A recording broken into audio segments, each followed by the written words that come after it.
নিজের একমাত্র ছেলেকে মা এবং বাবা দুজন মিলে পিটিয়ে হত্যা করেছে। প্রিয় দর্শক, নিজের মা বাবা দুজন মিলে তাদের একমাত্র সন্তানকে পিটিয়ে হত্যা করেছে।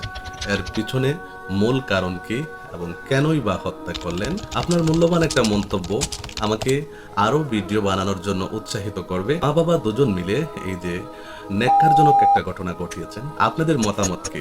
তাহলে আসুন আমরা মূল ঘটনায় যাই। কোনো একদিন দুপুরে মা বাবা দুজন মিলে তাকে পিটিয়ে হত্যা করে সরাসরি থানায় গিয়ে আত্মসমর্পণ করেন। ঘটনার মূল কাহিনী হলো, ছেলেটা ছিল মাদকাসক্ত।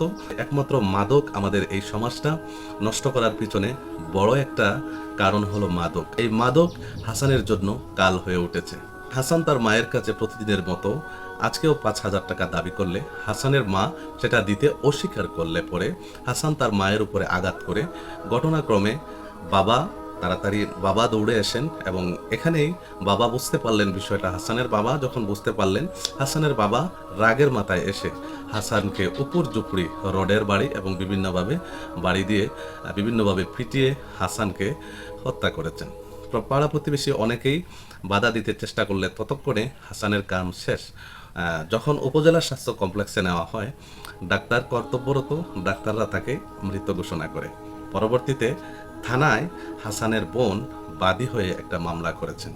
প্রিয় দর্শক, আমি আপনাদের সামনে এই ঘটনাটা বলার উদ্দেশ্য হলো,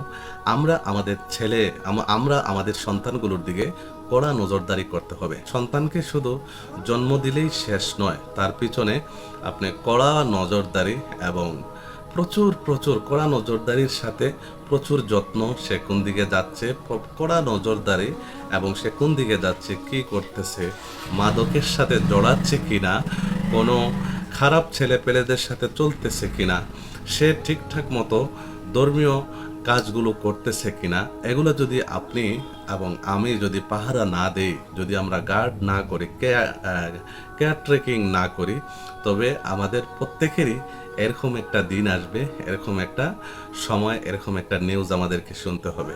সুতরাং আসুন আমরা মাদককে না বলি এবং মাদকের বিরুদ্ধে আমরা প্রতিবাদ করি।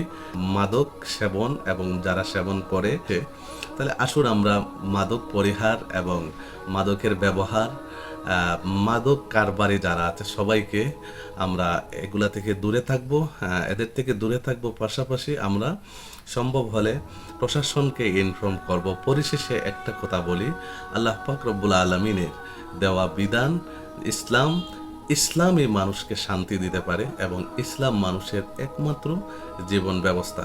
সবাই ভালো থাকবেন।